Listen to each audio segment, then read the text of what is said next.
માતમ સતીદારમની જય સદગુરુ પૂરે હૃદય નિહામ નામનગર નવખંડમાં આને નિરાત નિર્ગુણ દેશ અમાર ફળ જાની પજે વર્ષે મેઘ હમેશ સદગુરુ ને શરણે નમો આને માગો પ્રેમ પ્રસાદ દયા કરી ગુરુદેવજીઓ હરિ રસયામૃત સ્વાદ સદગુરુ મહારાજની જય.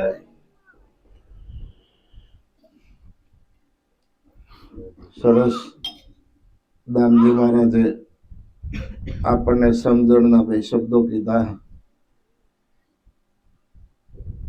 કે ભાઈ આજે જયદીપભાઈ નો દેહ વિલય થયો, એની પાછળ જે કઈ ભજન સત્સંગ કરવાનો આપણને જે અવસર મળ્યો છે અને આ અવસરમાં જે કઈ આનું ફળ મળતું હોય તો જયદીપભાઈ ના ફાળે જાય છે. પણ વિચાર કરીએ કે જયદીપભાઈ નો દેહ 5 તત્વનો હતો અને 5 તત્વોમાં વિલીન થાય છે. આત્મા અજર અમર અને અવિનાશી છે. તત્વમાં મળી જાય છે પણ કોઈ મળતું નથી. પણ છતાં આપણી વચ્ચે આપણી હારે જે એનો સહવાસ હતો, લાગણી હતી, આ આપણી વચ્ચેથી વયા ગયા એનો આપણને દુઃખ છે. પણ વિચાર કરીએ કે જ્યારે એનો જન્મ થયો ત્યારે જયદીપભાઈ એવું નામ હતું નહીં. જયદીપભાઈ તો અનામી જન્મ્યા હતા. છઠ્ઠા દિવસે બહેનો ભેગા થઈ અને જીવની છઠ્ઠી જ્યારે થઈ ત્યારે એનું નામ જયદીપભાઈ રાખવામાં આવ્યું. અને છેલ્લી અવસ્થા જ્યારે આવે છે તે આમાંથી જે જયદીપભાઈ નું નામ હતું એ નામ નીકળી ગયું અને ખાલી દેહ વધ્યો. તો સંતોએ આના ઉપર અનુભવ કરી અને કીધું કે ભાઈ જ્યારે જન્મ થાય છે ત્યારે નામ હોય નહીં અને જ્યારે શમશાન યાત્રા નીકળે ને જ્યારે આ દેહને લઈ જાય ત્યારે આમાંથી નામ નીકળી જાય છે. તો આવ્યા ત્યારે નામ હતું નહીં, આયે અનામી અને જાય ત્યારે થઈ જાય નનામી. આયે અનામી જાય નનામી. આ નામ ક્યાંથી લાવ્યા? ગુરુ પુરુષોત્તમ લાલ કો મિલિયા તબ સે મેં નામ પાયા. મને મારા ગુરુ મળ્યા ત્યારે ખબર પડી કે ઓહો, આ નામ જન્મતું નથી, મળતું નથી, આવતું નથી, જાતું નથી, એની શાન સદગુરુ કરે છે. બાકી દેહ કોઈના અમર છે નહીં. દેહ તો આવન જાવન વાળો છે. આપણે જૂનું મકાન હોય અને જૂના મકાનમાંથી નવા મકાનમાં રહેવા જાય તો આપણને આનંદ થાય ને. એમ જેટલા શ્વાસા આ દેહની હારે આપણા જડાડેલા છે એ પૂરા થાય ત્યારે આ દેહને છોડી દેવો પડે. જેમ જૂનું કપડું આપણે કાઢી નાખી નવા લાવીને પહેરીએ છીએ તો પણ આપણને આનંદ થાય છે. પણ જે આ પ્રારબ્ધનો ખેલ છે, હમણાં મહારાજે કીધું કે ભાઈ ક્રિયામણ અને સંચિત કર્મ તો સદગુરુના શરણે જાય ત્યારે બળીને ભસ્મ થઈ જાય. પણ પ્રારબ્ધનો ખેલ છે. પ્રારબ્ધ કોને કહેવાય? તો કર્મ 3 પ્રકારના છે. ક્રિયામણ કર્મ એટલે આપણને તરસ લાગી, પાણી પીધું એટલે તરત આપણને શાંતિ થઈ, ક્રિયા થઈ ગઈ. પાણી પીધું એટલે તૃપ્તિ થઈ ગઈ, શાંતિ થઈ ગઈ. આ ક્રિયામણ કર્મ કહેવાય. કોઈને આપણે કઈ અપશબ્દ કીધા હોય ને આપણને તરત કઈક ફટકારી દે તો એ તરત એનું ફળ આપી દીધું. પછી બીજું સંચિત કર્મ છે.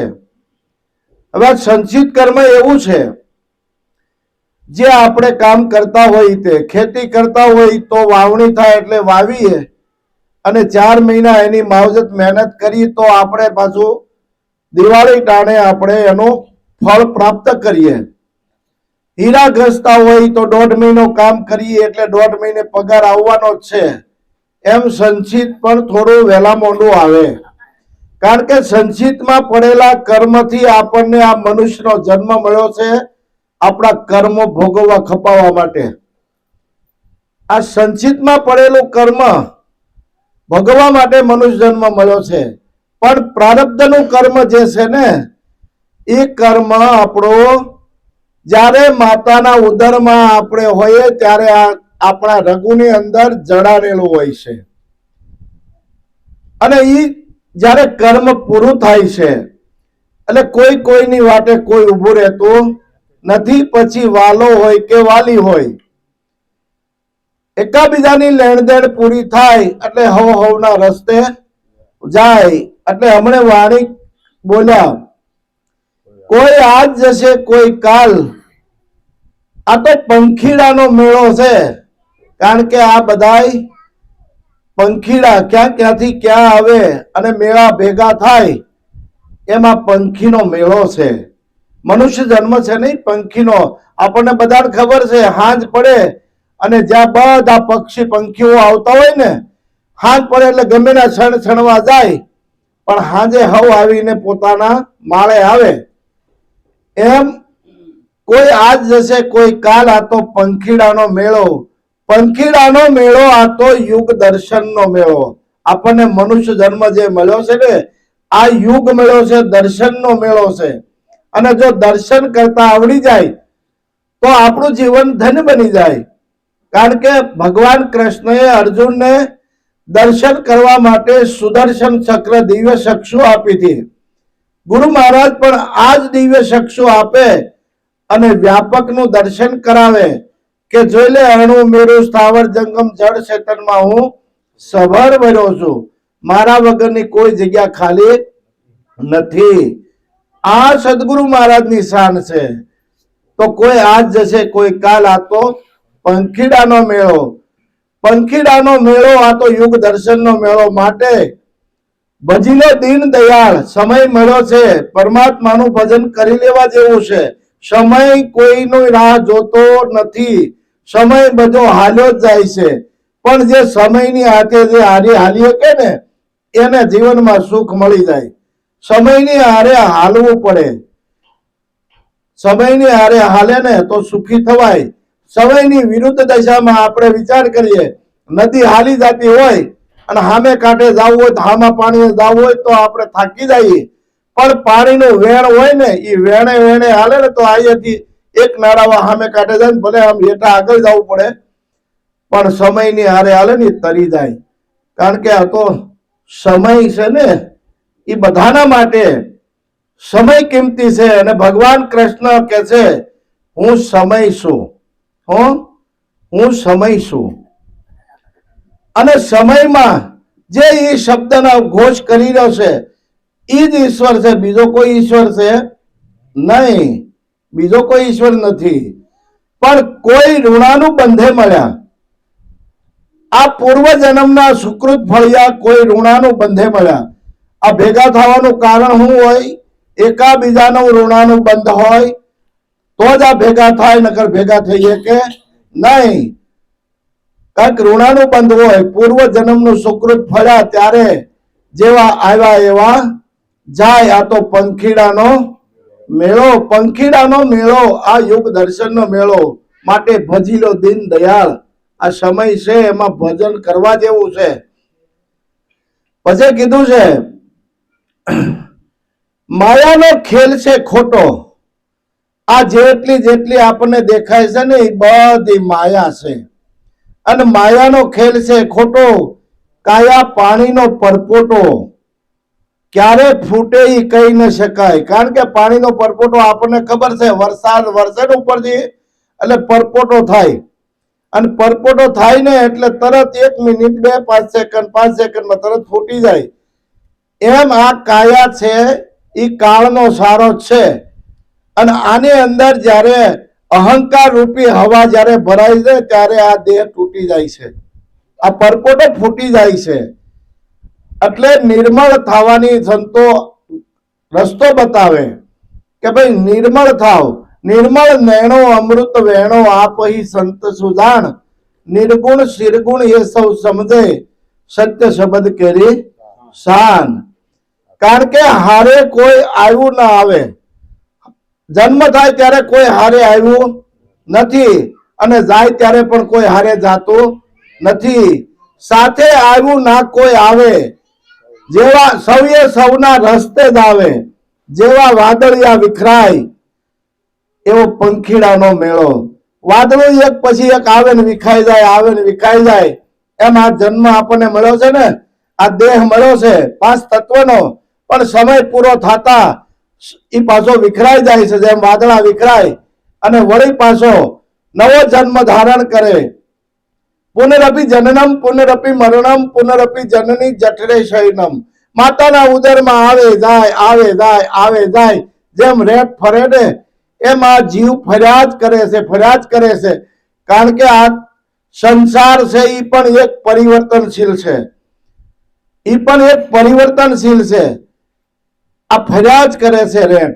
પણ આમાંથી નીકળી કોણ કે જેને કોઈ બ્રહ્મદર્શી બ્રહ્મક્ષોત્રી તત્વદર્શી સંત મળ્યા હોય તો એ આમાંથી બકાત થઈ શકે, આમાંથી નીકળી શકે. નકર આમાં રેટમાં 84 લક્ષમાં ફર્યા જ કરે છે આ જીવ.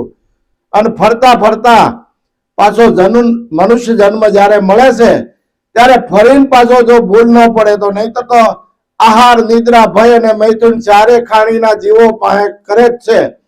પશુને નીણ નીરો એટલે ખાય, એને પણ ઊંઘ આવે, એને પણ બીક લાગે છે, અને એને પણ સંતાનો છે. તો માણસે આ જ કરતા હોય તો એમાં આપણામાં ફરક શું? એને તો મન બુદ્ધિ નથી, આપણને મન બુદ્ધિ આપી 52 અક્ષરનું જ્ઞાન આપ્યું છે. અને 52 અક્ષરનું જ્ઞાન આપ્યા પછી પણ જો આપણે આટલો જ વિચાર, ખાવું પીવું, મોત આવે એટલે મરી જવું, તો આ દેહની કોઈ કિંમત છે નહીં. પ્રભુ ભજન કરવા માટે મળ્યો માનવ જન્મ મૂલો, આવી હરિભજનમાં ડોલો. શંકર અમૃત વાણી ગાય, આ તો પંખીડાનો મેળો. કોઈ આજ જશે કોઈ કાલ, આ તો પંખીનો મેળો.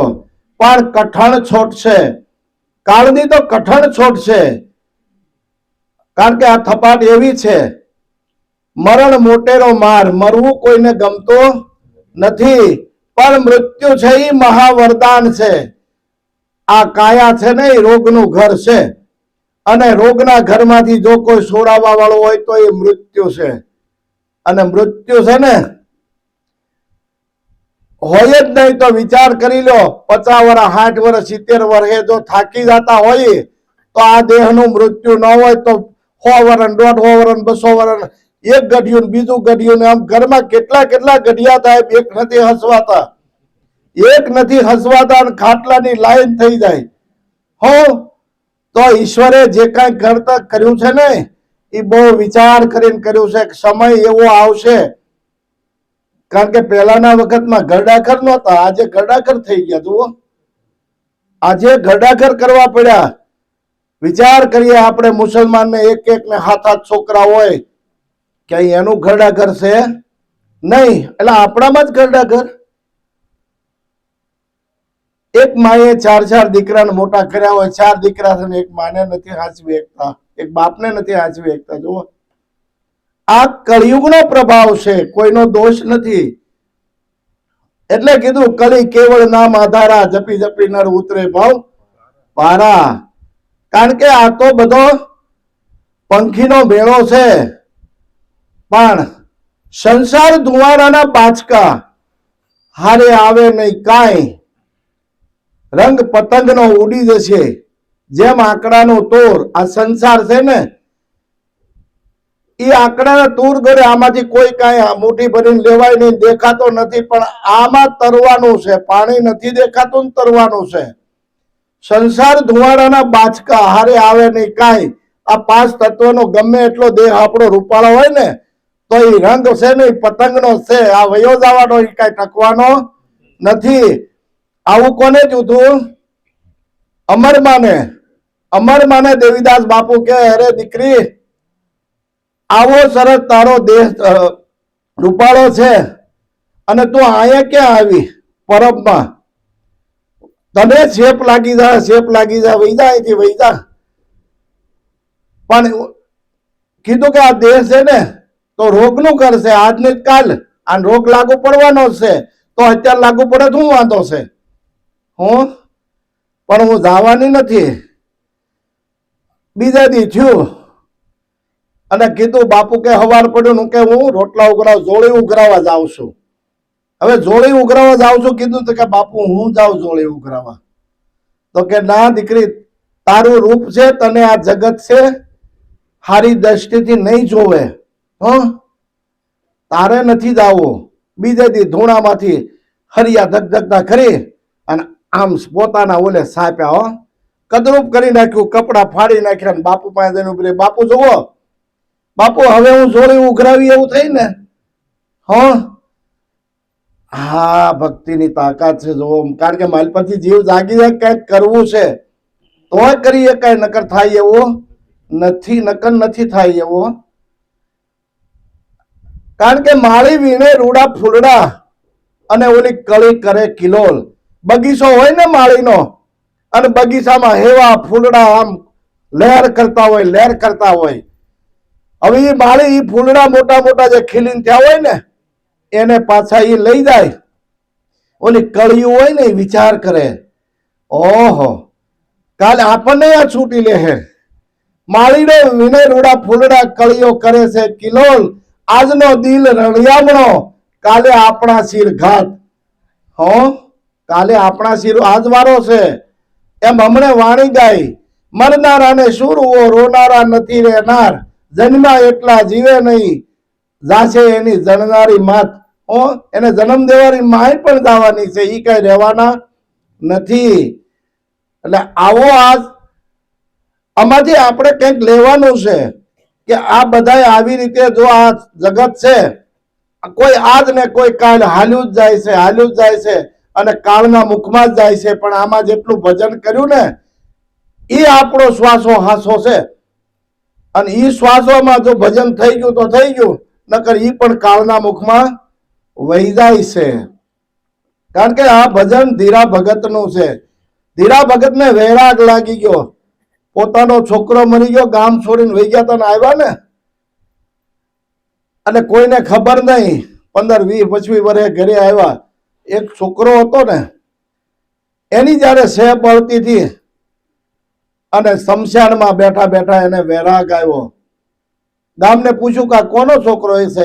કે અમારા ભગત ધીરા ભગત થઈ ગયા, એ ઘર છોડીને સાધુ થઈ ગયા છે, અને એમનો દીકરો હતો.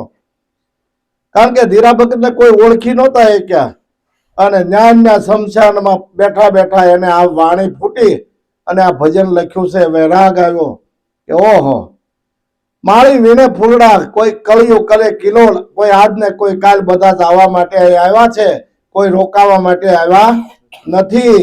કારણ કે આ તો જે કઈ આપણને સમય મળ્યો છે એ સમયને સાધ્ય કરવાનો છે. જો સમય સાધ્ય થઈ જાય તો જીવનમાં કલ્યાણ થાય. કારણ કે સત્યમય, હમણાં મહારાજે કીધું ને કે જીવન સત્યમય બનાવવાનું છે. તો ઈશ્વર કેવો છે? સત્ય છે. પ્રેમ સ્વરૂપ પરમાત્મા છે, પણ સત્ય છે એ ઈશ્વર છે. પણ જીવનમાં જો કરુણા આવે ને તો આપણને સત્ય શું છે એની ખબર પડે. એટલે આપણે હળી મળી અને જે કાંઈ આજનું ભજન છે એનું પુણ્ય મળતું હોય, એનો ફાળો મળતો હોય તો અમે કાંઈ જાણતા નથી, પણ ઈ જે કાંઈ મળતું હોય ઈ જયદીપભાઈને ફાળે જાય છે. આટલું કઈ વાણીને વિરામ આપું. સદગુરુ